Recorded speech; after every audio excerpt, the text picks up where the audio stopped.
हरिओम. आजच्या भागाची सुरुवात नेहमीप्रमाणे प्रार्थनेने करूया. ओम सहनाववतु सहनौ भुनक्तु सह वीर्यं करवावहै तेजस्विनावधीतमस्तु मा विद्विषावहै. ओम शांती शांती शांती. ब्रह्मानन्दं परमसुखदं केवलं ज्ञानमूर्तिं द्वन्द्वातीतं गगनसदृशं तत्त्वमस्यादिलक्ष्यम् एकं नित्यं विमलमचलं सर्वधी साक्षिभूतं भावातीतं त्रिगुणरहितं सद्गुरुं तन्नमामि. तर गेल्या वेळेला आपण म्हटलं होतं त्याप्रमाणे या भागात आपण आधी आपल्या प्रार्थनांचे अर्थ समजावून घेऊया. तर सुरुवात करूयात आपल्या पहिल्या ओम सहनाववतु या प्रार्थनेपासून. तर हा कृष्ण यजुर्वेदाच्या कठोपनिषदाचा शांती मंत्र आहे.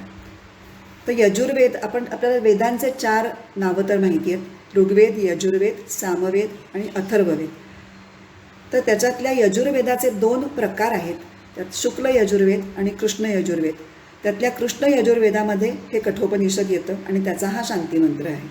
तर प्रत्येक वेदाचे 4 भाग पडतात त्याच्या विषयानुसार, सुरुवातीपासून शेवटपर्यंत. पहिला भाग जो असतो सुरुवातीचा, त्याच्यात मंत्र असतात, त्याला मूळ संहिता म्हणतात. त्याच्यानंतर त्या मंत्रांचा यज्ञामध्ये कसा विनियोग करायचा त्या संदर्भात माहिती देणारं जे आहे त्याला ब्राह्मण म्हणतात. त्यानंतर काही ज्ञानाविषयक सुरुवात होते सांगायला, विवेचनाला, तो आरण्य. आणि शेवटचा भाग आहे त्याला म्हणतात उपनिषद. तर उपनिषद हा भाग वेदांच्या शेवटी येतो म्हणून त्याला म्हणतात वेदांत. उपनिषदांमध्ये प्रामुख्याने परब्रह्म, त्याच्या प्राप्तीसंबंधीचे विचार, सृष्टीची उत्पत्ती, जीव, जगत, ईश्वर, त्यांच्यातला परस्पर संबंध इत्यादी विषयांची चर्चा येते. प्रत्येक वेदाची ही वेगवेगळी उपनिषदं असतात. उदाहरणार्थ ऋग्वेदाचं ऐतरेय उपनिषद आहे, यजुर्वेदाचं आत्ता म्हटलं तसं हे कठोपनिषद आहे, ईशावास्य आहे, बृहदारण्यक आहे.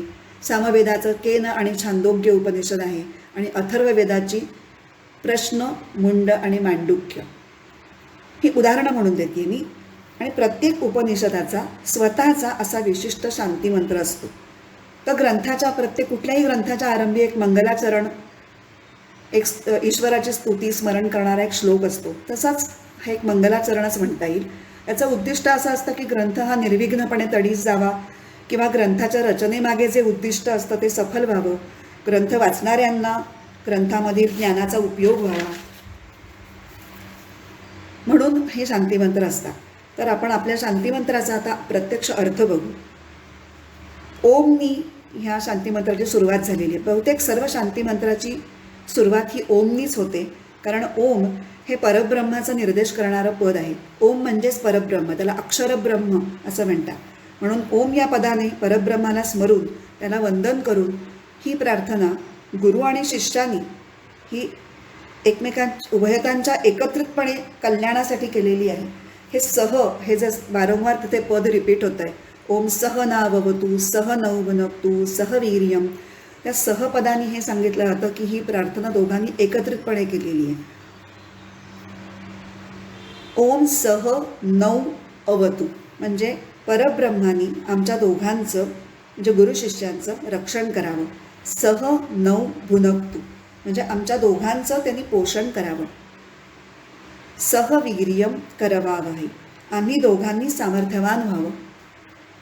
आमचे शिकलेले अधीतम तेजस्वी असतो म्हणजे आमचं जे शिकलेलं आहे ज्ञान विद्या ती तेजस्वी राहावी. मा विद्विषावहै म्हणजे आम्ही परस्परांचा द्वेष न करावा. आता रक्षण कशासाठी करायचं आहे? गुरु शिष्यांचं रक्षण करण्याची काय गरज आहे? असं आहे की अध्यापनामध्ये वेगवेगळ्या आंतरिक किंवा बाह्य अडचणी येऊ शकतात. जसं की आता आंतरिक अडचणी म्हणजे मानसिक अस्वस्थता आहे, चिंता आहे, अस्थिर चित्त आहे, चुका होतात, आळस येतो, ही सगळी आंतरिक अडचणींची उदाहरणं आहेत. आणि बाह्य अडचणी म्हणजे आरोग्य बिघडू शकतं, नैसर्गिक आपत्ती येऊ शकतात, जसं दुष्काळ किंवा खूप पाऊस, तर या सगळ्यांपासून रक्षण होऊन आमचा विद्याभ्यास पुढे तडीस जावा. दुसरं पोषण. सह नऊ भुनकतू. गुरुला ब्रह्मविद्येच्या अध्यापनासाठी सामर्थ्य मिळायला पाहिजे. त्याचं पोषण गुरुचं कशासाठी व्हायला पाहिजे, तर अध्यापनासाठी त्याचं सामर्थ्य टिकून राहावं म्हणून. आणि शिष्याला त्या विद्येच्या आकलनासाठी शारीरिक, मानसिक आणि बौद्धिक सामर्थ्य हे ईश्वराने द्यावं अशी प्रार्थना केली. उत्तम अध्ययनासाठी गुरुवर आणि शास्त्रांवर दृढ निष्ठा हवी. या श्रद्धेचं, ही जी निष्ठा किंवा श्रद्धा आहे त्याचं सुद्धा उत्तम पोषण व्हायला पाहिजे. कुठल्याही कारणाने ती श्रद्धा डळमळीत होता कामा नये. तिसरी गोष्ट आहे सामर्थ्य. तर या विद्येच्या अध्यापन अध्ययनामुळे आमची आंतरिक शक्ती वाढो. आता हा अध्यात्माचा मार्ग हा आपल्यामध्येच स्वतःच्या आत खोल खोल उतरत जाण्याचा आहे. त्यासाठी विशेष धाडस आणि धैर्य हवं. धैर्य म्हणजे इथे पेशन्स ज्याला म्हणतो ना आपण इंग्लिशमध्ये, ते अपेक्षित आहे. पी हळद की हो गोरी, आज मी उपनिषद वाचलं की उद्या मला ब्रह्मज्ञान झालं असं नाही होणार आहे. त्याला पुष्कळ चिकाटी पाहिजे आणि सातत्य पाहिजे तुमच्या अध्ययनामध्ये. हे सगळे आमचे आंतरिक गुण वाढून ही विद्या आत्मसात होण्यासाठी, उत्तम प्रकारे या विद्येचा विनियोग करण्यासाठी आमच्या अंगी सामर्थ्य यावं. चौथा मुद्दा मागितलेला आहे तो तेजस्विना वधितमस्तु. तेजस्विता. आम्ही शिकलेलं कधीही विसरू नये. ते लखलखीत राहावं, त्यावर गंज चढू नये आणि ते आम्हाला उपयोगाला यावं, म्हणजे आम्हाला ते आचरणात आणायला जमावं. मा विद्विषावहै. शेवटचा मुद्दा परस्पर प्रेम ह्याच्यामधून सांगितलेलं आहे. शिष्याने गुरुचा योग्य तो मान राखावा आणि गुरुनेही शिष्याला काहीही हातचं न राखता प्रेमाने, मोकळेपणाने शिकवावं. त्याच्या प्रगतीसाठी सर्वतोपरी सहाय्य करावं. गुरु आणि शिष्य यांच्यामधले संबंध नेहमी अत्यंत सौहार्दपूर्ण, जिव्हाळ्याचे, परस्पर विश्वासाचे असे असावेत आणि हे फार फार महत्त्वाचे आहे. म्हणून ही प्रार्थना ही मला अतिशय आवडते. आणि शेवटी जर म्हटलं आहे ओम शांती शांती शांती, 3 वेळेला शांती म्हणण्याचं कारण असं आहे की आपल्याला संसारातल्या प्रत्येक माणसानं 3 प्रकारचे ताप हे त्रास देत असतात. एक आध्यात्मिक, दुसरा आधिभौतिक आणि तिसरे आधिदैविक. या 3ही त्रिविध तापांपासून आमचं रक्षण व्हावं आणि आम्हाला शांती लाभावी अशी प्रार्थना या शांती मंत्रात केलेली आहे. आता पुढे आपला दुसरा जो श्लोक आहे ब्रह्मानंदम परमसुखदम, त्याच्याकडे वळूयात. तर हा श्लोक आहे गुरुस्तोत्रातील शेवटचा श्लोक. अध्यात्म मार्गामध्ये गुरुचे अत्यंत अनन्यसाधारण असं महत्त्व आहे आणि परब्रह्माच्या प्राप्तीचा मार्ग हा गुरुमधूनच जातो. म्हणून गुरुलाच साक्षात परब्रह्म मानून त्याचं वर्णन या श्लोकामध्ये केलेलं आहे. पहिलं विशेषण आहे, वेगवेगळे विशेषणं वापरलेली आहेत गुरुचं आणि परब्रह्माचं वर्णन करताना.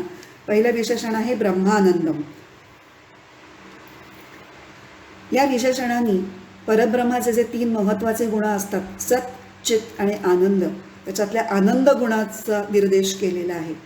ब्रह्मप्राप्तीचा आनंद हा सर्वोच्च आनंद मानला जातो, कारण की तो आनंद कशाही वरती अवलंबून नसतो, कुणाही वरती अवलंबून नसतो. तो कायम टिकणारा आणि अमर्याद असतो. हां, तो मिळवायला कठीण असतो, पण एकदा तो मिळाला की तो मग कधीही संपत नाही. तर स्वतःच्या स्वरूपाच्या ज्ञानातून मिळणारा हा आनंद असतो आणि गुरु आपल्याला ते स्वरूपाचं ज्ञान करून देतो, त्याच्यामुळे आपण तो आनंद प्राप्त करू शकतो. म्हणून गुरूंनाच ब्रह्मानंद स्वरूप असं म्हटलेलं आहे. परमसुखदम म्हणजे परमसुख, श्रेष्ठ सुख देणारा. कसं आहे, अज्ञानात दुःख असतं आणि ज्ञानामध्ये सुख असतं आणि गुरु आपलं अज्ञान दूर करतो आणि आपल्याला ज्ञान प्रदान करतो. त्यामुळे ज्ञानातनं मिळणारा अखंड आनंद आपण मिळवू शकतो. म्हणून गुरुला परमसुखदम म्हटलं. केवलम ज्ञानमूर्ती. गुरु म्हणजे मूर्तिमंत ज्ञान. या विशेषणाने परब्रह्माचा चित गुण हा ठळकपणे दाखवलेला आहे. चित म्हणजे ज्ञान, ज्ञत्व, ज्ञशक्ती, ज्ञान घेण्याची शक्ती. तर गुरु आणि ज्ञान हे वेगळे करताच येणार नाही. गुरु हाच ज्ञानस्वरूप असतो. पुढचं विशेषण आहे द्वंद्वातीतम. द्वंद्वांच्या पलीकडे असलेला. तर द्वंद्व याचा 2 अर्थ करता येतात. द्वंद्व मुख्य असण्यासाठी आधी 2 गोष्टी असाव्या लागतात. आपण द्वंद्वयुद्ध हा शब्द ऐकला आहे, 2 मल्लांमध्ये द्वंद्वयुद्ध झालं वगैरे. तर मुळात द्वंद्व होण्यासाठी दोन गोष्टी असाव्या लागतात. ब्रह्म हेच एकमेव आहे असा वेदांत सांगतो. ब्रह्मच फक्त आहे, बाकी काही नाहीच आहे. तर काही नाहीच आहे तर द्वंद्वात असणार कुठून? त्यामुळे द्वंद्वाच्या पलीकडे असलेलं हे ब्रह्म आहे. आणि दुसरा अर्थ असा आहे की द्वंद्व म्हणजे दोन पराकोटीच्या वेगळ्या विरुद्ध अशा गोष्टी. उदाहरणार्थ शारीरिक पातळीवर शीत आणि उष्ण हे शरीराला जाणवणारं द्वंद्व आहे. सुख आणि दुःख हे मानसिक पातळीवरचं द्वंद्व आहे. मान आणि अपमान हे बौद्धिक पातळीवरचं द्वंद्व आहे. पण हे सगळं जीवाला आहे. ब्रह्म ह्या सगळ्याच्या पलीकडेच आहे. कारण ब्रह्म हे निर्विकार असल्यामुळे कुठल्याही द्वंद्वांचा त्याच्यावर यत्किंचितही परिणाम होत नाही. पुढचं आहे विशेषण गगनसदृशम. आकाशाप्रमाणे सर्वव्यापी, सर्वत्र. इथे आकाश म्हणजे स्काय असा अर्थ नाही घ्यायचा, तर आकाश म्हणजे स्पेस, पोकळी असा अर्थ घ्यायचा. तर पोकळी सगळीकडेच आहे ना. आपल्या शरीराच्या संदर्भात बघायचं तर शरीराच्या आत आहे, शरीराबाहेर आहे आणि संपूर्ण ब्रह्मांड हे त्या पोकळीतच सामावलेलं आहे. म्हणून गगनसदृशम म्हणजे सर्वव्यापी, कुठेही ब्रह्म नाही असं नाहीच. पुढचं विशेषण आहे तत्वमस्यादी लक्ष्यम. तत्वमसी इत्यादी महावाक्याचे ध्येय असणारे ब्रह्म. तर आता आदी या शब्दांनी तत्वमसी अशाप्रमाणेच अजून जी इतर महावाक्य आहेत ती असा अर्थ आहे. अजून इतर 3 महावाक्य आहेत, एकूण 4 महावाक्य आहेत. तर पहिल्यांदा महावाक्य म्हणजे काय हे थोडंसं समजून घेऊ. काय आहे, कदाचित आपल्यापैकी काही जणांना यातली काही माहिती असेलही, पण ही ऑडिओ ही अनेक जणांपर्यंत पोचती आहे आणि त्याच्यातले काही जण म्हणजे माझ्या माहितीतले, कारण मीही काही जणांना फॉरवर्ड करते, तर त्यातल्या काही जणांना वेदांताचा तसा फारसा अभ्यास नाही आहे, फारसा ऐकलेलं नाही आहे. तर त्यांना हे ऐकताना लेफ्ट आऊट फिलिंग येऊ नये, त्यांना प्रत्येक गोष्ट समजत उलगडत जावी या हेतूने मी थोडा म्हणजे आपल्याकडे वेळ कमी आहे, म्हणजे या 10 मिनिटाच्या क्लिपमध्ये आजची क्लिप थोडी मोठी होणारच आहे, पण थोडा प्रकाश टाकत जावा असं मला वाटलं. आणि दुसरं आहे की हा आपला ज्ञानाचा प्रवास आहे. उपदेशसार या ग्रंथाचा जो आपण अभ्यास करायला घेतला आहे तो म्हणजे आपल्या वेदांताच्या अभ्यासाचा एक भाग आहे. म्हणजे या पुस्तकाच्या निमित्ताने आपण वेदांत शिकणार आहोत. वेदांताच्या ज्ञानाच्या प्रवासामध्ये जी रमणीय स्थळं येतील त्या स्थळांना आपण 2-2 मिनटं आपल्या गाडीतनं उतरून थोडंसं पाहूयात. जसं आपण प्रवासाला निघालो की गाडीतनं उतरून एखादा धबधबा दिसला की तिथे उतरतो, एखादे काहीतरी कड्यावर गेलो तिथे थांबतो, छान फोटो सेशन करतो, मग पुढे जातो, प्रवासाचाही आनंद घेतो. पोचल्यानंतर तिथले सौंदर्य स्थळं तर पाहिजे आहेतच आपल्याला. तर तसा या प्रवासामध्ये आपण थोडं ज्या काही संकल्पना येतील त्यांचा किमान नामोल्लेख त्याच्याविषयी 1-2 वाक्यामध्ये सांगायचा प्रयत्न मी करते. तर महावाक्य म्हणजे काय, तर वेदातील जी वाक्य हे साक्षात जीव आणि ब्रह्म हे एकच आहेत या सत्याचा स्पष्ट उल्लेख करतात, त्याला महावाक्य असं म्हणतात. तशी बरीच वाक्य आहेत संपूर्ण उपनिषदांमध्ये विखुरलेली, पण प्रत्येक वेदातलं एक वाक्य हे महावाक्याचा दर्जा म्हणून निवडलेलं आहे. त्यात ऋग्वेदामध्ये, ऐतरेय उपनिषदामध्ये प्रज्ञानम ब्रह्म हे पहिलं महावाक्य येतं. सामवेदामध्ये, छांदोग्य उपनिषदामध्ये तत्वमसी हे महावाक्य येतं. यजुर्वेदाच्या बृहदारण्यक या उपनिषदामध्ये अहम ब्रह्मास्मी हे महावाक्य येतं. आणि अथर्ववेदाच्या मांडूक्य उपनिषदामध्ये अयमात्मा ब्रह्म हे वाक्य येतं. तर आता इथे उल्लेख आहे तो तत्वमसी या वाक्याचा. तत्त्वम असी म्हणजे ते तू आहेस, ते म्हणजे ब्रह्म. शिष्याला गुरु उपदेश करतायत की ते ब्रह्म म्हणजे तूच आहेस. म्हणजे ब्रह्म आणि मी एकच आहे हे समजावं, हे ज्ञान, हे श्रेष्ठ ज्ञान करून घेणं हेच शिष्याचं ध्येय असायला पाहिजे. त्याची जाणीव या वाक्याने गुरु शिष्याला करून देत आहेत आणि त्या ध्येयापर्यंत पोचण्यासाठी शिष्याला मार्गदर्शनही करतायत. म्हणून तत्वमस्यादी लक्ष्यम हे विशेषण ब्रह्मासाठी आणि गुरूंसाठी वापरलेलं आहे. एकम एकच एक, अखंड एक जिनसी असा त्या एकम्य विशेषणाचा अर्थ आहे. यामध्ये एक म्हणजे काय, त्याच्यामध्ये कुठलाही भेद नाही, सजातीय पण नाही आणि विजातीय पण नाही. आता सजातीय म्हणजे काय आणि विजातीय म्हणजे काय. आता घोडा, कुत्रा, झाड हे जर 3 गोष्टी बघितल्या तर ह्याच्यामध्ये विजातीय भेद म्हणजे प्रत्येकाची जात वेगळी आहे. आणि तांबडी गाय, काळी गाय, पांढरी गाय ह्याच्यामध्ये सजातीय भेद आहे. म्हणजे गाय ही जात सारखीच आहे पण त्याच्यामध्ये अंतर्गत भेद आहे. तसंच एकजिन्सी म्हणजे काय, तर अवयव ज्याला नाहीत त्याला एकजिन्सी म्हणतात. अंतर्गत भेदही कुठे नाहीत. आपल्या शरीराला कसे हात, पाय, डोकं वेगवेगळे अवयव आहेत, पण ब्रह्माला अवयव नाहीत. ब्रह्म हे अखंड आहे, अखंड.